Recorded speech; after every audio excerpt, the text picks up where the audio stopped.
Porque o teatro é tudo... É ao vivo. É, você tá além vendo de o ser cara ao ali. vivo, o cara tá bem ali. Então é meio... Não, e tem aquela brincadeira que é um pouco sádica, né? Tem uma possibilidade de errar, né? É uma Então, delícia. o cara pode errar a qualquer momento ali. Olha, eles não erraram nada, né? Então, falaram direitinho. É isso. Né? É ali, tá lá, vivo, vivo. E quando foi a última vez que tu errou, Fagundes? Ah, a gente erra muito. Teatro é bom por causa disso, né? Porque a gente erra mesmo. Né? O Baixa Terapia tem uma coisa que... Essa tu não erra mais. Essa, não, a gente erra, porque são 6 atores em cena o tempo inteiro. E um depende exclusivamente do outro, porque às vezes é uma falhinha, é tudo.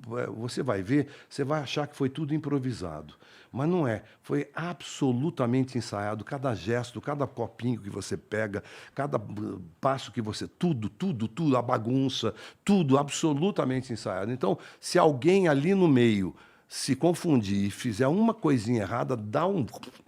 Só que, aí, como nós fizemos 500, os outros 5 sabem contornar. Sabem mexer naquilo, ninguém vai perceber, mas nós erramos muito.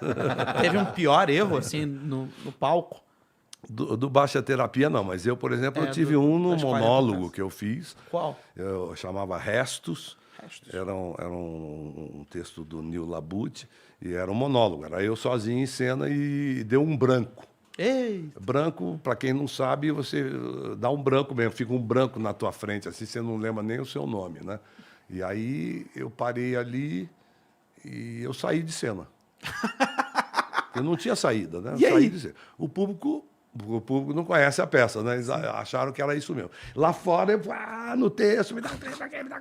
Aí peguei, você tinha não só que achar em que pedaço você estava, como também que fala que era, onde você errou, o que vinha depois, né? Porque aí te dá um pânico, né? Eu voltei assim, deve ter passado 1 minuto e pouco, e o público em silêncio.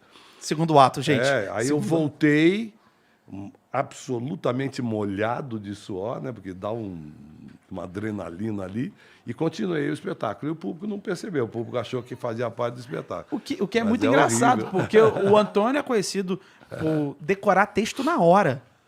Mais uma informação que eu De tive. televisão. Uma curiosidade que eu tive lá na Rede Globo. Que você olha o texto e fala, vambora, vamos gravar. É verdade. E, Isso é verdade. peraí, só me explica isso da onde? Não é bem assim, você vai, não, tem uns 5 minutinhos para ler, tem que ler, né? E você Não decora, se e você adivinha. decora mesmo. Decora mesmo. Você descobriu isso como? Respeito ao autor. E como você descobriu que você é capaz de fazer isso? Tanta gente já Chegou me... atrasado um dia. Eu imaginei isso também, sabia? Tanta gente me perguntou isso que eu acabei tentando descobrir uma teoria para isso, né? Eu acho que a gente aprendeu a ler errado, né? Porque a gente aprendeu primeiro as letrinhas, né? Depois as sílabas, os fonemas, depois as palavras, depois uma frase, depois o parágrafo. A última coisa que você aprende quando você aprende a ler é o conceito. Sim. Ou seja, o que quer dizer aquilo tudo que você leu. Tanto que existe no Brasil, será, sei lá quantos milhões, 40 milhões, de analfabetos funcionais.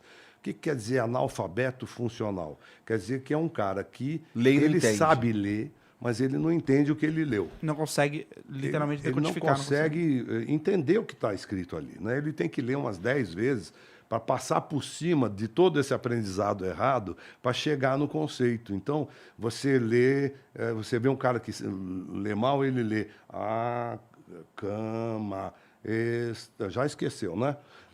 Então, a cama está. A cama... Já é difícil esse tipo de leitura, você não chega no conceito nunca. Eu parto do princípio oposto. Eu entendo o que a cena quer dizer. Então, conceitualmente, eu sei que o autor escreveu aquela cena para dizer que nós estamos aqui falando sobre teatro. Aham. Ponto. Aí depois eu falo assim, falando sobre teatro, o Igor falou um negócio, o Luca falou outro, eu falei outro. Então, eu entendo também o que cada um está... Você consegue decorar a De deixa? que forma... Eu não decoro a deixa, eu decoro o que todos os outros falaram. Conceitualmente, eu não sei repetir talvez exatamente o texto do Igor. Não, já é um superpoder. Mas eu sei que ele me falou que ele foi ao teatro uma vez na vida e que ele estava noivo de uma menina com quem ele não encontra há 18 anos. Então, é isso. Então, conceitualmente, eu sei o que ele quis dizer e aí eu vou chegando no que eu tenho que dizer. Porque, naturalmente, se ele disse isso, você disse isso e eu respondi daquele jeito, o meu texto só pode ser esse. Você cria uma linha de raciocínio do texto. que é conceitual. Aí chegar nas palavrinhas é fácil. Não é. É isso que eu ia te falar, não é, cara. Eu acho. Não Mas é aí também vem um exercício, você está Toda fazendo, experiência, tudo mais. você está fazendo aquela novela há sei lá quanto tempo, meses, então você já sabe como o personagem é, você já sabe mais ou menos como aquele personagem fala, você sabe de que situação você vem, para onde você vai. Então, digamos que conceitualmente a coisa já está organizada, já te facilita, né? E, Então, pô, você julga que se a TV nunca tivesse aparecido na tua vida, tu seria tão realizado quanto tu é hoje, assim, no sentido de profissional? Eu devo muito, muito, muito ao meu trabalho na televisão. Mas você tá falando de grana e fama ou você tá falando de realização pessoal? Não, de formação mesmo, de estudo do que a televisão propiciou. Imagina você, eu não sei, eu não contei, mas eu devo ter feito aí umas 30 novelas. Né? Eu acho que foi mais, hein? Eu não sei. Eu acredito que tenha sido isso, em não torno sei. disso, de 30 novelas. Na última vez que eu vi, 30 novelas. Eu juro por Deus que eu não contei, mas 30 novelas, 200 capítulos cada novela, são 6.000 capítulos. Se a gente multiplicar isso por 40 páginas, são 24 mil páginas, 240 mil páginas, 240 mil páginas. Eu fui protagonista de quase todas, então, pelo menos metade dessas páginas eu decorei. E eu fiz. 120 mil páginas. 120 mil páginas. Se você levar em conta que a Bíblia tem 2.000 páginas, quantas Bíblias eu decorei? É verdade. E, ao mesmo tempo, ao decorar, não é só decorar. Eu tive que entender o conceito, eu tive que entender o personagem, eu tive que contextualizar aquele personagem, aonde que ele está, por que ele está lá, o que ele está fazendo, de onde ele vem, quais são os preconceitos dele. Eu tive que ler para me informar sobre aquele personagem. Então, esse trabalho que eu tive esses anos todos na televisão foram de crescimento para mim, né? Profissional. E te trouxeram. E, naturalmente, junto com isso, eu tive mais fama. Eu fiquei conhecido no Brasil inteiro. Eu fazendo teatro, por mais que eu viaje com a minha peça, eu já viajei, com essa peça, Baixa Terapia, nós fomos a mais de 20 cidades no Brasil, nós fomos Orlando, a Portugal, fomos a Orlando, Miami, Boston com o espetáculo, nós fizemos 60 mil espectadores em Portugal com essa peça. Agora, eu fui conhecido por quantas pessoas? Somando 5 anos de temporada, eu tive aí 300 mil espectadores.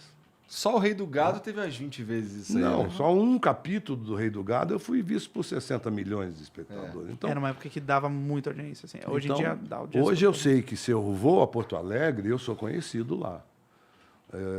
Pelo Mezenga? Não, por tudo. Ah, tá. Tudo, Achei que tivesse tido que Não. Estou dizendo, eu vou a Porto... Agora, eu também, depois de algum tempo, eu já fui a Porto Alegre com pelo menos 20 espetáculos meus. Legal. De teatro. Então, essa junção do que eu conquistei na televisão, com o que eu conquistei no teatro, com o que eu fiz no cinema, isso daí é que foi a minha vida. Eu devo a cada um desses veículos uma parte da minha realização. Assim, cara, você estava lá no teatro, fazendo tua peça, e alguém te achou e te convidou para ir para TV. Como é que se deu isso daí? Como é que a tua cabeça funcionou nesse momento? Não foi bem assim, foi quase meio ao contrário.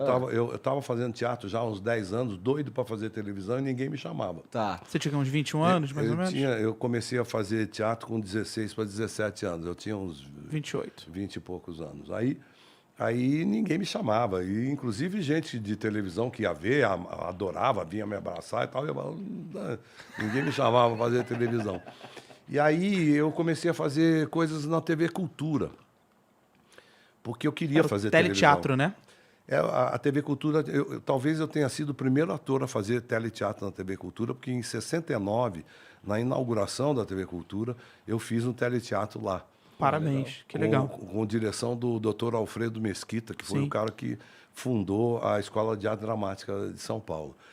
A direção dele com a Miriam Muniz e o Elias Glazer. Nossa, só gente incrível. Eu tinha 20 anos nessa época. Então, eu busquei fazer televisão onde eu pudesse fazer. A TV Cultura era uma TV alternativa, uma TV experimental, e aí eu consegui fazer. E foi lá que eu fui chamado para fazer televisão, porque alguém que trabalhava na cultura, na época, que era o Teixeira Filho, que era um autor de de novelas. Ele estava fazendo uma novela na Tupi e ele me viu trabalhando na cultura e falou, você faz televisão também? Eu falei, eu quero. Aí ele falou, então vamos lá para Tupi. Eu fui para Tupi por causa disso. Qual foi a primeira novela na Tupi?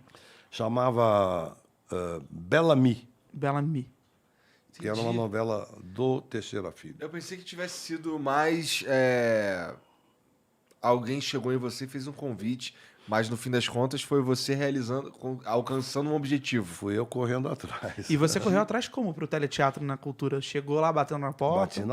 Bati na porta. E eu fazia teatro, então eu era conhecido no meio. Sim. Então, um ator de teatro batendo na porta da TV Cultura E há falando, eu 11 quero anos, fazer, né? Há 11 quero- anos já o teatro, fazendo teatro. Então já era um Já tempo era um considerável. ator conhecido em Sim, teatro. claro.